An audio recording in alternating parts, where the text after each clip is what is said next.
La culture pousse à Verteillac. Verteillac. la série de podcasts qui donne la parole aux acteurs de la culture. Donc moi, je m'appelle Maxime Chalot. Je suis arrivé ici donc avec ma copine Lucie. On est là depuis 2 ans et demi, donc depuis février 2021 à la Méfronie à Verteillac. On s'est installé pour produire des plantes aromatiques et médicinales pour faire des tisanes, des huiles essentielles et puis à moyen terme des produits à base d'huiles essentielles, donc des sirops, des baumes, des gels. Donc on monte notre distillerie à partir de l'année prochaine et puis le labo qui viendra par la suite parce qu'on aura besoin de matériel pour faire tout ça. Cultive pour l'instant sur 5000 m² de plantes en fermage sur les terres de la Méfronie et on compte cultiver 1,5 hectare. On fait tout à cheval. Ça c'est la petite originalité. On fait quasiment tout à cheval.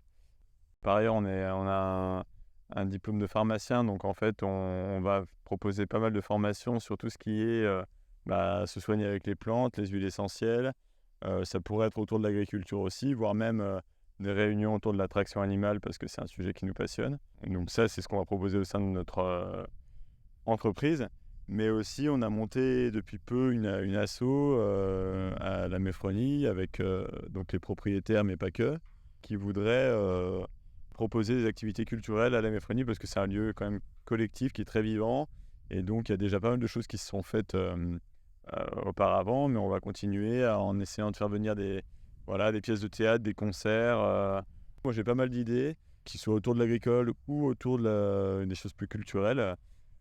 Alors, on fait nos journées portes ouvertes, donc là, pour toute la Méfronie, en fait. Là, on les a faites au mois de juillet, début juillet.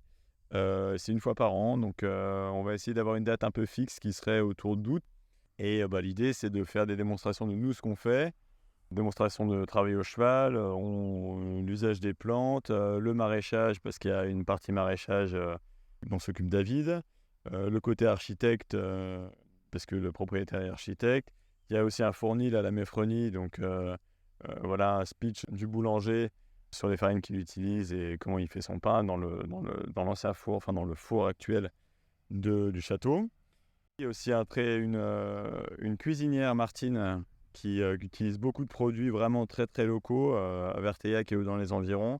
Donc en fait, les journées portes ouvertes, c'est pour montrer un peu les activités de chacun et puis peut-être donner des idées aux gens si des gens veulent s'installer en agricole ou pas qu'en agricole.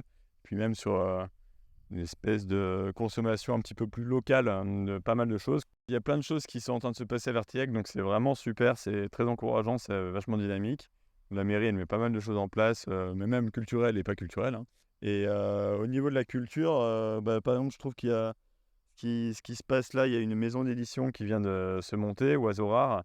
Ils ont vraiment l'objectif de mettre en valeur des artistes et des personnages locaux.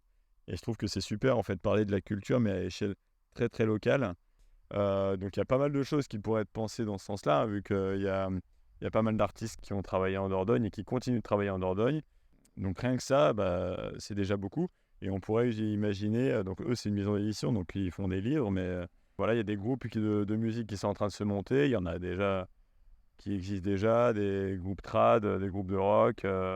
Ça c'est génial. Et effectivement, de toute façon, plus il y aura de gens qui seront motivés par ça, plus ça va développer la culture, quoi. Après, à moyen long terme, juste le développement de ces activités-là, ce serait super. Et de toute façon, l'été, il y a déjà beaucoup, beaucoup de choses qui se passent, que ce soit à Verteillac ou autour. Que ça continue comme ça et que ça ramène de plus en plus de monde, ce serait génial, quoi.